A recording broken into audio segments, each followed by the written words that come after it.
अस्सलाम वालेकुम नाज़रीन, आप देख रहे हैं ड्रामा सीरियल घाटा। अगर आपको हमारी ये वीडियो अच्छी लगे इसको लाइक करें, हमारे यूट्यूब चैनल पाकिस्तान ड्रामा को सब्सक्राइब करें।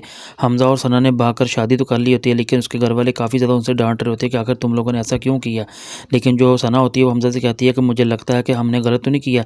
लेकिन जो हमज़ा होता है वो सना से कहता है कि तुम्हें मेरा साथ चाहिए था, वो तुम्हें मिल गया, अब तुम्हें किसी बात की परेशान होने की ज़रूरत नहीं है, आखिर तुम ऐसा क्यों सोचती हो। लेकिन हमज़ा जो है वो सोच रहा है कि जैसे इन लोगों ने रानिया के साथ बुरा किया, मैं भी अब इनके साथ ऐसे ही बुरा करूँगा, अब अपना बदला मैं इस तरह लूँगा इनसे। लेकिन जो सना होती है वो हमज़ा के बिहेवियर को ज़रा चेक कर लेती है और महसूस कर लेती है कि आखिर आजकल हमज़ा का रवैया जो है मेरे से बहुत ज़्यादा मूडी सा हो चुका है, आखिर वो इतना मुझे फेयर क्यों नहीं कर रहे। लेकिन जब वहाँ पे सब उनकी फैमिली इकट्ठी होती है तो उनकी फैमिली वाले कहते हैं कि अगर अपनी बेटी को संभाल कर रखते, हो सकता है कि हमें ऐसे दिन ना देखना पड़ते, लेकिन आपकी वजह से ये सारे दिन देखने पड़ रहे हैं। और आखिर उन्होंने ऐसा क्यों किया। जो हमज़ा की माँ होती है वो खरी खरी उनकी फैमिली को सुना देती है, लेकिन आगे से वो कोई जवाब नहीं देते।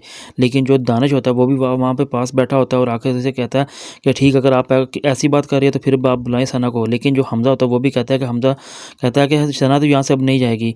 लेकिन जो हम दानिश होता है वो कहता है कि कौन रोकेगा हमें। लेकिन वो कहता है ठीक है, मैं तो हम यहाँ से सना को लेकर जाऊँगा। इतनी बात होती है तो वहाँ पे जो हमज़ा होता है वो भी कहता है कि मैं देखता हूँ कि मेरी इजाज़त के बगैर सना को यहाँ से कौन ले जाता है। लेकिन वो दानिश से कहता है कि तुम्हारा कोई भी आ जाए यहाँ से, अब सना को मेरी इजाज़त के बगैर कोई भी नहीं ले जाता। और अब हाँ, मैं तुम्हें ये बताना चाहता हूँ कि तुम अपनी औकात में रहो। अब उसकी मेरी शादी हो चुकी है और वो मेरे निकाह में है, ना कि तुम्हारी बहन नहीं है। सीरियस, वो मेरी बीवी है। अब मैं जहाँ मर्ज़ी चाहूँ उसको बेच सकता हूँ, जहाँ मर्ज़ी चाहूँ जिसके मर्ज़ी से चाहूँ वो उसको बेचूँ। अब तुम्हारा इस बात में बोलने का कोई दखल-अंदाज़ी नहीं। लेकिन जो सना होती है वो अपने भाई की तरफ देखती रही होती है, लेकिन उसके बारे में कोई जवाब नहीं देती कि वो सही कह रहा है या गलत कह रहा है। लेकिन सना जो होती है वो ज़्यादा से ज़्यादा फैसला अगर कबूल करेगी तो वो हमज़ा का ही करेगी, क्योंकि वो अब उसकी बीवी हो चुकी है। लेकिन जो दानिश को 2-4 ऐसी जो हमज़ा बातें सुनाता है तो वहाँ से वो गुस्से से चले जाता है और वो हमज़ा से कहता है कि मैं तुम्हें देख लूँगा, बहुत जल्द मैं अपनी बहन को यहाँ से लेके जाऊँगा। लेकिन जो हमज़ा होता है वो कहता है कि ऐसा कभी सोचना मत। अब वो यहाँ से जाएगी तो सिर्फ़ मेरी इजाज़त के बगैर, ना कि तुम्हारी।